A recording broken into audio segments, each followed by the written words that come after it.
Man.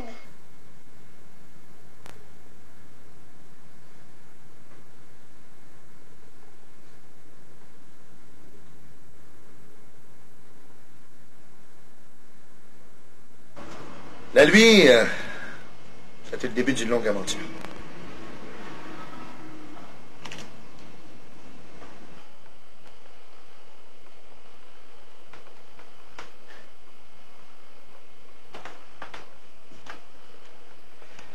Ben, pour moi, la nuit, ça a été vraiment quelque chose de super trippant. Honnêtement, j'ai adoré ça de A à Z. Vraiment, ça a été une belle rampe de lancement pour la créativité, tout ça.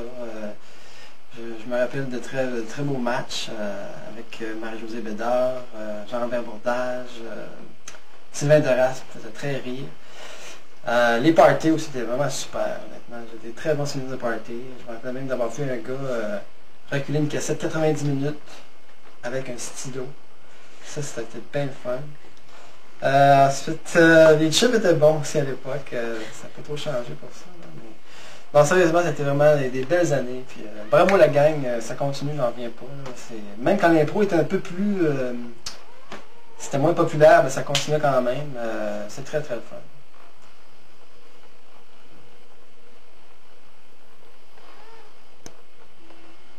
Merci beaucoup la nuit pour ce qu'elle m'a permis de devenir aujourd'hui. Elle m'a permis de développer un côté que je ne connaissais pas et je te dis merci. Je fais quand même partie de la seule équipe des Pics qui a gagné la coupe. Attention, je suis un spécimen très rare. J'ai pas de chandail des Pics, c'est de valeur, j'ai juste mon chandail des carreaux. Mais je me souviens très bien de cette année-là, c'était une année extraordinaire. J'étais co-capitaine avec André Gobel à cette époque-là. Et on avait gagné une finale contre les Cœurs qui avait été en prolongation. Et je me souviens que la prolongation, les 12 joueurs s'étaient retrouvés sur l'improvisoire. C'était n'importe quoi. Je pense que le public a voté avec son cœur et non pas avec sa tête à ce moment-là. Et c'est pour ça qu'on a gagné. Et je suis très fier de faire partie de cette équipe-là. Et je suis très content quasiment que l'Epic n'ait pas encore gagné parce que ça fait de moi un objet rare. Lui représente mes premiers balbutiements dans le monde de l'art de la scène en général. En fait, c'est mes premiers balbutiements, j'ai titubé un peu, le premier contact avec les grandes foules. C'est ce qui m'a permis un peu de gagner ma confiance en moi, surtout, et de pouvoir tracer mon chemin et surtout solidifier vers ce qu'allait être mon métier plus tard, c'est-à-dire le métier d'acteur. Oh, mais l'impro, ça n'a rien à voir avec le jeu. Ça tisse des liens. C'est ça. Oui, très serré. Mais c'est vrai, hein? Mon Dieu, on serait peut-être bien pognés si on n'avait jamais fait. Il y a plein de choses qu'on n'aurait pas vécues. On serait pas ce qu'on est là. C'est sûr. On serait moins riche d'expérience. Ouais. C'est sûr. Parce qu'on apprend la vie à la vie. C'est ma conclusion. C'est ma conclusion. On apprend la vie à la vie. On apprend la vie. La nuit, pour moi, ça a été vraiment quelque chose d'extraordinaire. Quand je vais au secondaire, c'était vraiment comme la Ligue nationale de hockey pour moi. Je voulais y accéder plus tard. Oui. Et finalement, j'ai été repêché. Oui. Donc, j'ai pu goûter à c'était quoi la vraie ligue, la grosse ligue. Le soir du premier match, là, quand on était... Ben, c'était au Caso à l'époque. Je pense que c'est plus là maintenant. C'est plus là, c'était très beau le cadeau. Je pense que C'était superbe cette salle-là. On était on était à ses côtés, puis là c'était fou, les lumières fermaient, puis c'était une hystérie collective dans la salle. C'était comme, on se prenait vraiment pour des champions d'improvisation. L'ambiance c'était... Mais ce qui est extraordinaire, c'est que c'est encore ça. Ouais, ah, j'en doute pas, puis j'espère que c'est encore ça, mais c'est ça, ce qui est extraordinaire, c'est que ça marche tellement que ça donne l'illusion que je sais pas, ça permet au monde qui font de l'impro de rêver à ce que ça pourrait être. Là, je trouve que c'est un beau tremplin. Là, dans le fond, quand on regarde ça, on finit un match d'impro, puis le lendemain, on se souvient pas de la moitié des impros. La semaine d'après, on se souvient de rien. Mais quand on regarde nos photos d'équipe, ça, on s'en souvient. On se souvient de la vibration que nous donnait chacune des équipes. C'est éphémère, une impro, mais ça reste. Dans le fond, c'est peut-être ce que peut faire un joueur dans la nuit, c'est écrire l'histoire d'une équipe. Ça reste. Ça reste La nuit, c'était des gens merveilleux qui sont encore mes amis, d'autres gens qui me manquent beaucoup, avec qui j'ai vécu des choses assez extraordinaires, assez inoubliables. La nuit, hein? La nuit. La nuit.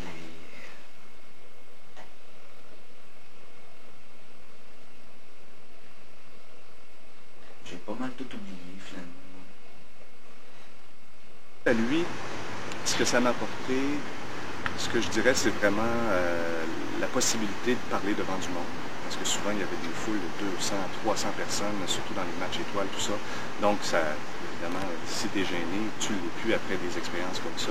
Ça te permet d'avoir confiance en toi. Ça te permet également aussi de partager avec beaucoup de monde. Donc, une équipe d'improvisation, c'est vraiment des amis, mais c'est encore plus intime. Tu vas vraiment aller chercher la confiance dans les gens, puis versus aussi, il faut que toi, tu donnes ta confiance. Alors, c'est vraiment un esprit d'équipe qui est absolument mémorable. Il y a un dynamisme, justement, il y a beaucoup d'énergie qui se produit là-dedans. C'est vraiment quelque chose qui te reste à vie. La nuit était une véritable pépinière. Une pépinière de gens, n'est-ce pas? D'amis et de compagnons avec qui nous avons développé des contacts de franche camaraderie. Ce qui est vraiment le plus trippant à la nuit, c'est que c'est la seule ligue à Québec en improvisation. Donc, quand tu rentres dans la nuit, alors je trouve personnellement, et pour sûrement plusieurs autres joueurs, c'est comme entrer dans le bout de la marde à Québec. Fait comme bon, c'est la grosse ligue à Québec, il n'y en a pas d'autres, j'y suis. Puis là, en plus, t'es jeune. Moi, j'étais jeune. On est rentré, oh, les cheveux longs un peu. OK, c'est cool, on commence. À un moment donné, tu t'habitues, puis tu te rends compte que les joueurs de la nuit, là, c'est tellement des caves, finalement. Parce que tu savais pas ça au début que c'était des caves, toi, là. C'était tous des dieux. Vraiment, c'est des innocents, là. Moi, le premier, je suis un cave, là. Il y en a qui doivent penser que je suis super intelligent, que je suis super cultivé, gros kit. On est vraiment juste des innocents. Parce que comme si on n'était pas des innocents. Mettons qu'on serait intelligent, là. On ferait autre chose. On ferait de la poésie. On ferait de la guitare. On choisirait un autre média. On a choisi l'improvisation. On n'est pas des comédiens de théâtre, là. On n'est que des imbéciles. Bon, ouais, c'est ça. Moi, quand je suis arrivé, je connaissais pas grand monde à Québec, puis en communication, c'est vraiment toute une gang de trapus. Fait que j'avais pas vraiment d'amis, à part Patrice. Patrice qui était avec moi dans les cours, puis Stéphane Lalard. Mais à part ça... Et la première... c'est ça, la première saison. Quand je suis arrivé à Québec, j'avais pas pu m'inscrire parce que je suis arrivé en retard, puis le camp d'entraînement était passé, je l'avais mal marqué dans mon agenda. Fait que... après, j'ai été repêché dans l'équipe à Jean-Philippe et Ricardo. Et il me rappelle le premier party, où je les avais rencontrés, on avait fait un souper dans un grenier. Tu restais dans un grenier, Jean-Philippe? Oui. Puis là, c'est ça, j'avais eu beaucoup de plaisir, puis c'est là que c'était parti.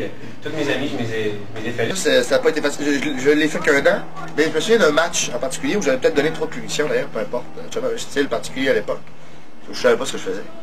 Mais après le match, dans le stationnement, ma voiture, un de mes pneus qui avait été crevé. Moi, je pensais que c'était une crevaison normale. Au garage, on m'a dit non, ça a été transpercé avec un objet. Imaginez! Et malgré ça, j'ai continué à arbitrer. Puis le trip de gang. Ben oui. Oui.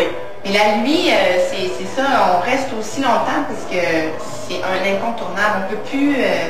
quand on est dans la nuit, là, si on se dit un jour, je serai plus là, c'est... Moi, je suis là parce que j'ai déménagé. Oui, c'est parce que j'ai déménagé. Sinon, je serais probablement encore là en train de... Oui. Merci beaucoup au public de la nuit, c'était extraordinaire. Ça a été un passage merveilleux. Et merci de m'avoir fait rencontrer des gens aussi extraordinaires. C'est ça, la preuve qu'on a fait de très belles rencontres à la nuit, c'est que aujourd'hui, vous venez nous voir ici pour que l'on témoigne. Puis, on est 6. On est 6. Go!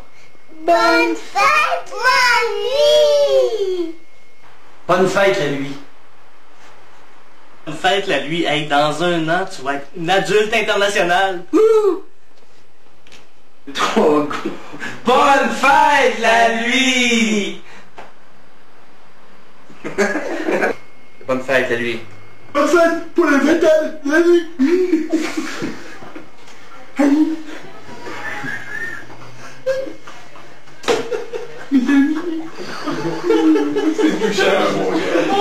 Bonne fête, la nuit. Bonne fête, la nuit. Oh! Bonne fête, la nuit! Non, Ricardo, il m'a regardé. Cuit, Ricardo, la nuit. Pas la cuit, la nuit. La nuit. 3, 2, 1. Bonne fête, la nuit! Et mon nom, la lui. Bonne fête! Fête à qui? Non, c'est ça. Fête à lui? Qui, lui? Ben, à lui. Oh, à lui? Ben oui. Oh. Ben, bonne fête à lui. Hey, Philippe, pensez que la vie, elle va donner un gars comme un dinosaure?